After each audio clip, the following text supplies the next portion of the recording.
यीशु मसीह के नाम में आप सबों की सलामती हो।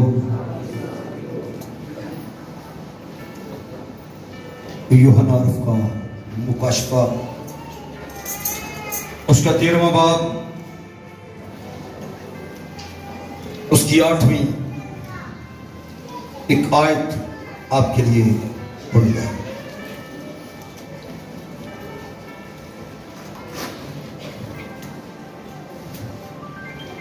मुकाशफा 13वां बाब 8वीं एक आयत लिखा है, और जमीन के वो सब रहने वाले जिनके नाम बरा की किताबे हयात में लिखे नहीं गए, जो बनाए आलम के वक्त से ज़िबा हुआ है, उस हैवान की प्रस्तिश करेंगे। सो कलम हक के पढ़े जाने पर खुदावंद की बरकत। जिनके नाम बरा की किताबे हयात के अंदर नहीं लिखे गए,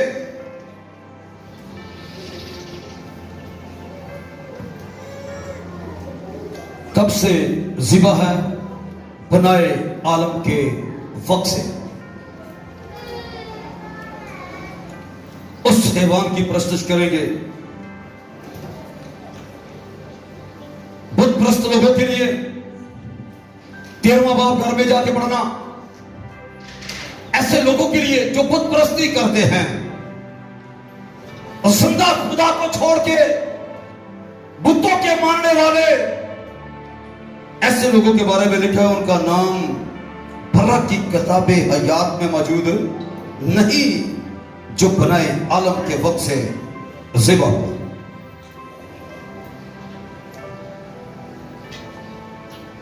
बरा जो बनाए आलम के वक्त से ज़िबा है,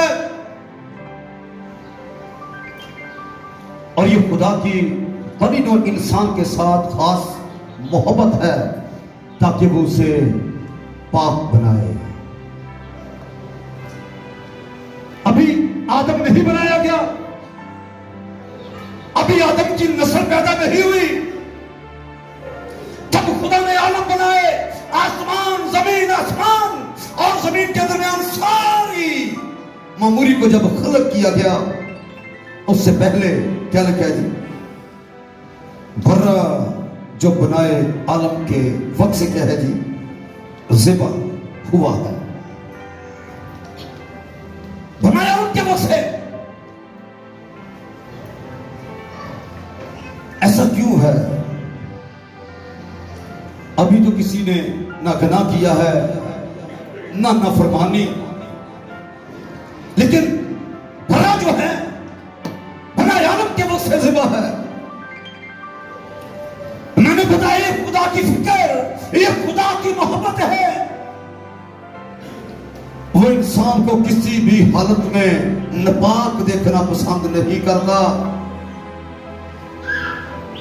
इससे पहले आदम को बनाता खुदा जानता था, जिस आदम को मैं बना रहा हूं वो गुनाह करेगा।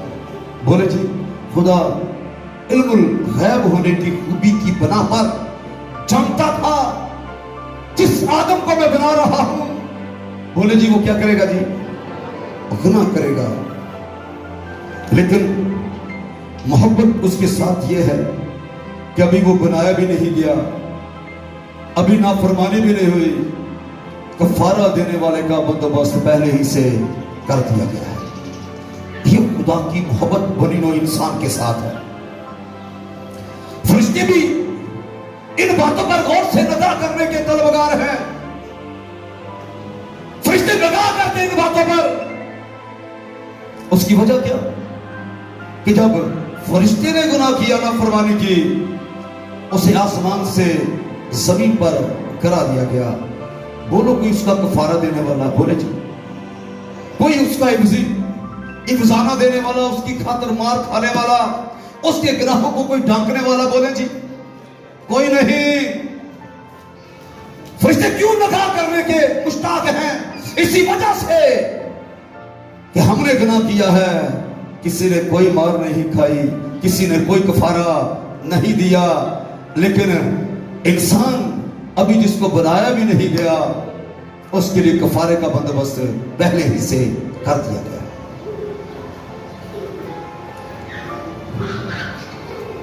अब इसके बारे में पिछले ही से किताब मुकद्दस के मुताबिक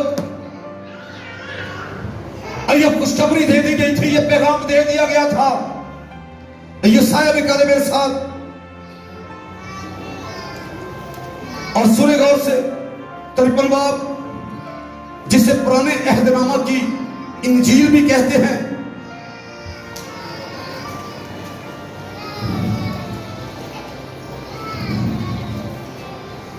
और यहां पर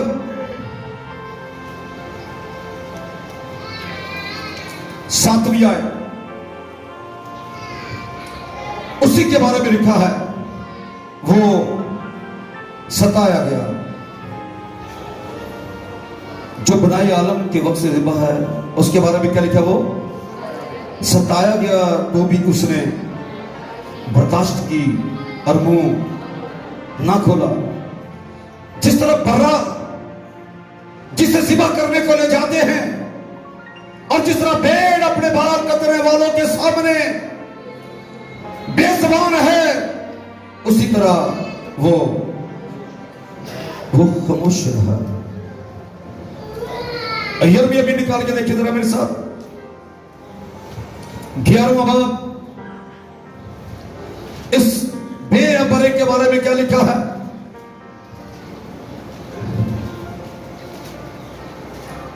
उन्नीसवीं आयत, यिर्मयाह 11वां बाब 19वीं आयत। लेकिन मैं उस पालतू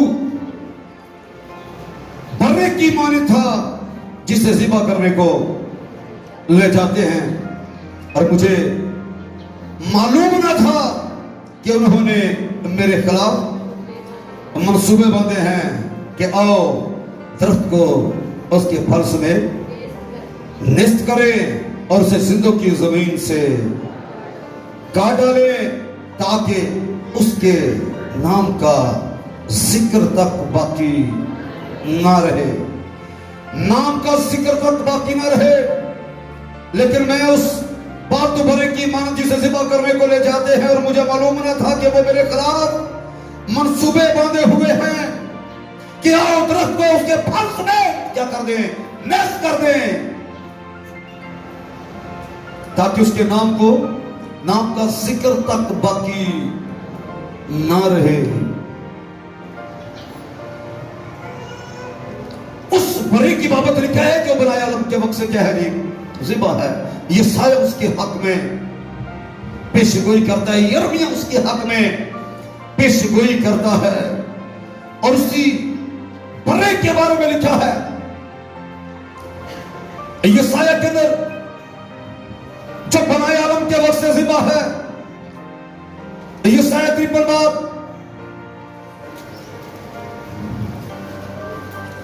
जो सताया गया, जिसने बर्दाश्त की, जिसने अपना मुंह ना खोला।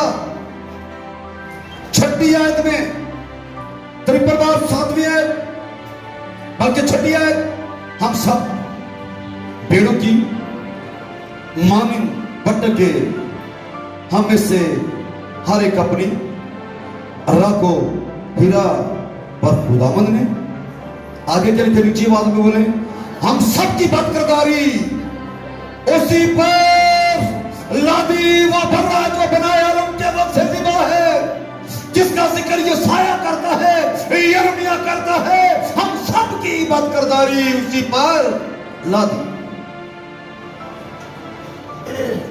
और यूहन्ना उसी बरे के बारे में बोलता है। यूहन्ना की मार्फत लिखी गई इंजील भी निकाले,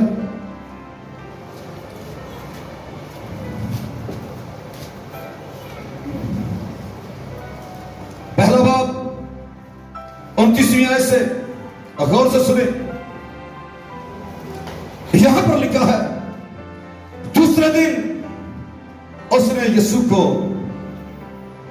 अपनी तरफ आते देखकर कहा, देखो आगे क्या लफ्ज है? देखो के बाद क्या है? ये देखो, ये खुदा का बर्रा है जो दुनिया का गुनाह उठा ले जाता है। आमीन जी। जिसका जिक्र यशाया करता है, जिसका जिक्र यिर्मयाह करता है, यूहन्ना को ये दिखाया गया, यूहन्ना उसी की गवाही देता है। देखो खुदा का बर्रा, ये है वो बर्रा, ये है खुदा का बर्रा जो दुनिया का गुनाह क्या करता है जी? उठा ले जाता है। खुदा का वो बर्रा जिसका जिक्र पुराने अहद के अंदर किया गया है।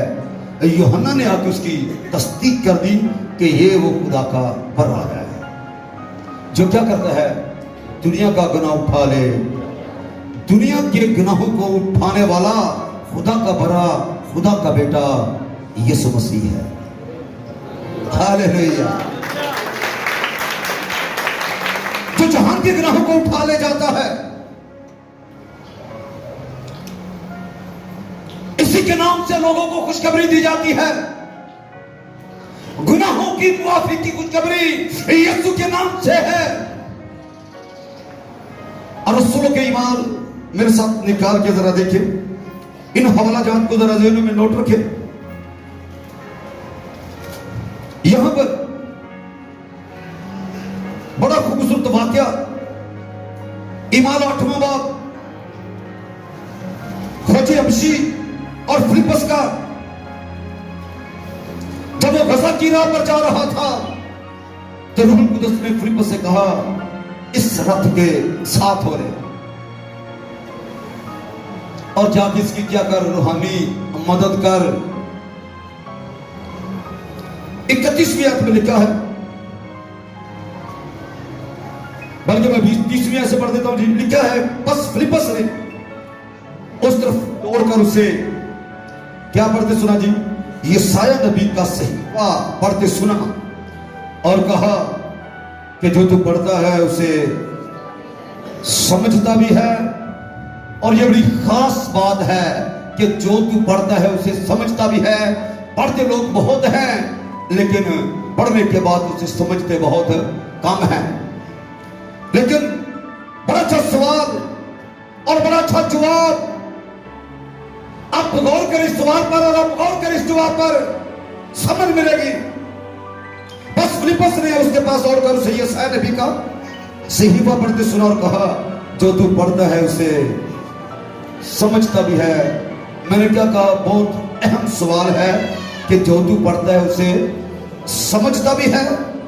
उसने कहा, जवाब सुने, ये मुझसे क्यों कर हो सकता है जब तक कोई मुझे हिदायत ना करे। और उसने फिलिप्पस से दरखास्त की, मेरे पास आ, बैठ।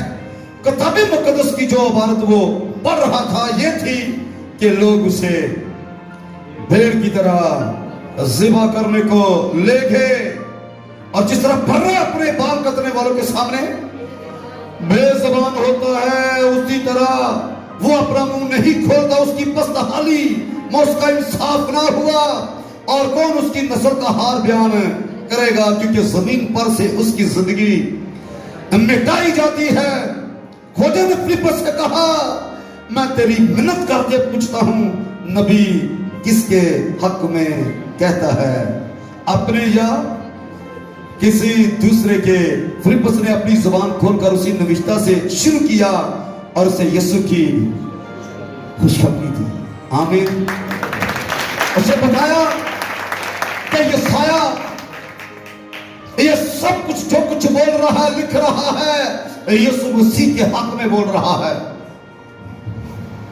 फिर उसे पूरी खुशखबरी दी गई कि आज उसके नाम से गुनाहों की माफी हासिल होती है। आमीन जी। और जब उसे खुशखबरी दी गई और उसने उस खुशखबरी को क्या किया जी? कबूल किया। तो ये मैं पढ़ रहा था उस बर्रे के बारे में जो बनाए आलम के वक्त से क्या है जी? ज़िबा किया हुआ है। खुदा का बर्रा यीशु मसीह, यशाया उसके हक में पेशगोई करता है, यिर्मयाह उसके हक में बोल रहा है। खोजे अभिषेक को बताया गया कि जो कुछ तो बढ़ रहा है ये किसके बारे में लिखा हुआ है। आमीन। उस पर भी ये वाज़ेह किया गया, मसीह की पूरी खुशखबरी सुनाई गई, और वो खुशखबरी ये थी कि सिर्फ उसी वक्त से उसके नाम से गुनाहों की माफी नहीं, आज भी जो भी उसको कबूल करता है उसके नाम से वो गुनाहों की माफी हासिल करता है। ये है खुदा का वो भरा जो जहान के गुनाहों को उठा ले जाता है।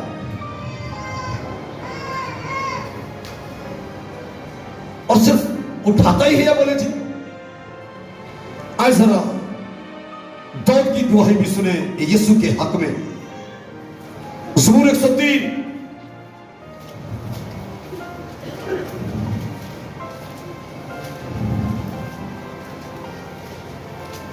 ज़बूर 103 11वीं आयत से एक छोटी सी मिसाल दे के बात को वाज़ेह किया गया है। सुनेगा उसे। लिखा है जिस कदर, क्योंकि जिस कदर आसमान जमीन से बुलंद है उसी कदर उसकी शफकत हम पर है जो उससे डरते हैं। यह मिसाल देके अगली बात को वाज़ेह किया गया है, क्योंकि जिस कदर आसमान जमीन से क्या है जी बुलंद है उसी कदर उसकी शफकत हम पर है जो उससे डरते हैं। जैसे पूरे पश्चिम से दूर है वैसे ही उसने हमारी खताएं हमसे दूर कर दी। आमीन जी। वैसे ही हमसे दूर, जैसा पूरे पश्चिम से, जैसा मशरक मगरब से दूर है, इतनी दूर उसने हमारी खताओं को फेंक दिया है।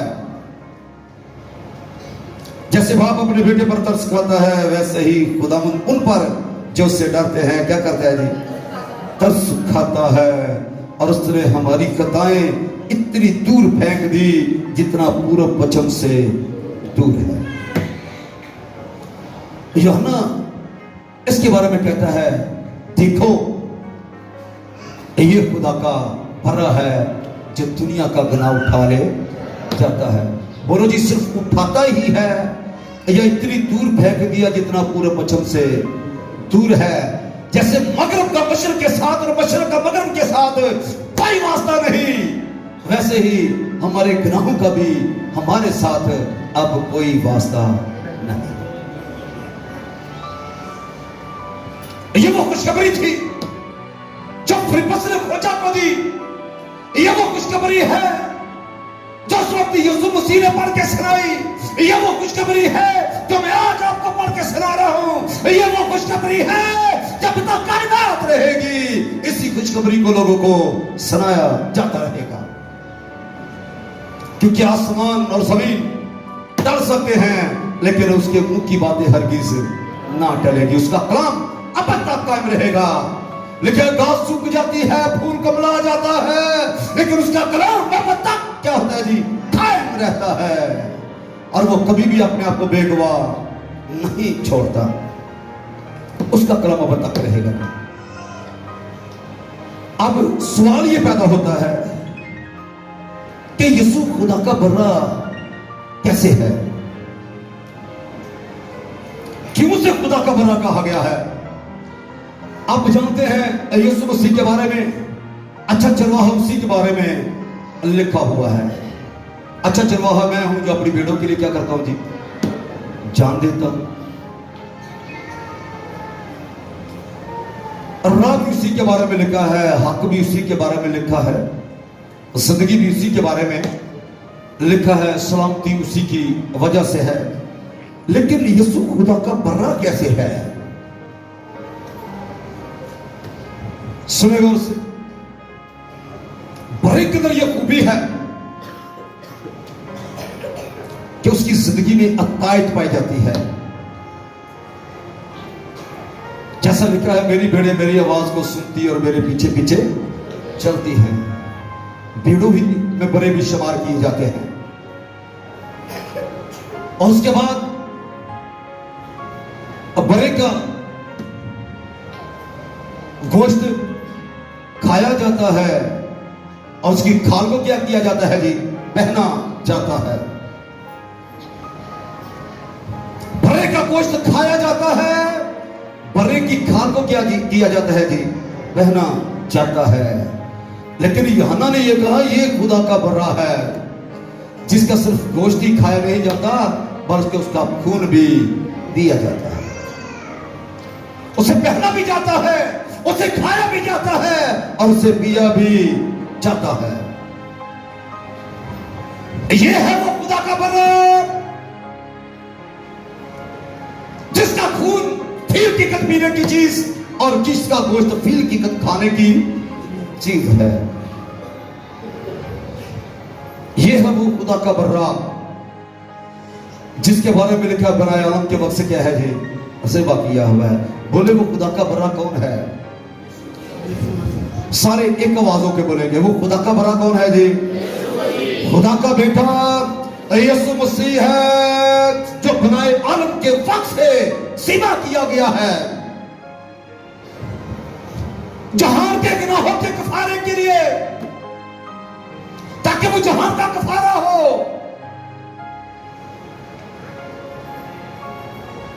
जब बात कफारे की आती है, लहू की आती है, तो कई तरह की सोचें जिंदगी में पैदा होती हैं। क्योंकि मैं कुछ और बताने वाला हूं, इसलिए चंद बातें गौर से सुन लेंगे। बातों के अंदर यह सवाल पैदा होता है कि एक इंसान सारे जहान का कफारा कैसे हो सकता है? सुने जी गौर से, मुझे ये बताओ, एक गुनाह करे तो सारा जहान गुनाह के जुए के नीचे आ गया जी? बोले जी, आदम की नाफरमानी से हर कोई गुनाह के जुए के नीचे। आदम की नस्ल होने के बाद जब आदम में गुनाह आ गया तो आदम की नस्ल होने के बाद, आदम का तुखम होने के बाद नस्ल इंसानी में गुनाह फैल गया। अगर एक ही नाफरमानी से सारे गुनाहगार बन सकते हैं तो एक ही फर्माबरदारी से क्या सारे रास्तबाज नहीं बन सकते? बोले जी, बन सकते हैं। वैसे भी पूरी कायनात का यह असूल है, रूहानी, जिस्मानी, आसमानी, हर तरह से जिस तरह से मर्जी नजर करके देखो, यह असूल है कि हर घर में एक नुमाइंदा होता है, हर कलीसिया में एक नुमाइंदा होता है, हर मुल्क में एक नुमाइंदा होता है, सारी दुनिया का भी एक नुमाइंदा है। आमीन जी। और वो खुदा का बेटा यीशु मसीह है। मुल्क का एक सरबराह बात करे, पूरा मुल्क उस बात को क्या करता है जी? मानता है। इस तरह यीशु जहान का नुमाइंदा होने के नाते, खुदा का बर्रा होने के नाते तमाम जहान के गुनाहों का क्या है जी? कफारा है। अब अगली बात जो मैंने आपके लिए कही है वो ये है कि उसका गोश्त खाया जाता है, उसका खून पिया जाता है और उसको क्या किया जाता है जी? पहना जाता है। पर ये तीनों बातें एक ही तरह से समझ में आ सकती हैं अगर इन सबको ईमान की आंखों से देखो। पहना कैसे जाता है मुझे ये बताएं। गलतियों के खत में लिखा है जितनों ने मसीह में शामिल होने का बपतिस्मा लिया, मसीह को पहन लिया, यानी मेरी पहचान मसीह बन गया। ना कोई मर्द रहा, ना कोई औरत, ना कोई यहूदी, ना कोई यूनानी, बल्कि मसीह में सब क्या हो गए जी? एक हो गए। कैसे? बपतिस्मा लेने के सबब से मसीह को पहन लिया जाता है। अब ये बात तो समझ में आती है, पर मसीह का गोश्त कैसे खाएं, मसीह का खून कैसे पिए, ये बाजों की समझ में बात नहीं आती। और एक बार फिर मैं इसे आसान करना चाहता हूं, इसे सही तरह से समझो, कैसे उसे खाया जाता है और कैसे उसे पिया जाता है। मत्ती की मार्फत लिखी गई इंजील, और गौर से सुनिए इन बातों को, क्योंकि यीशु का फरमान है जो मेरा गोश्त खाता और मेरा खून पीता है हमेशा की जिंदगी उसकी है। चौथा बाब, मत्ती चौथा बाब,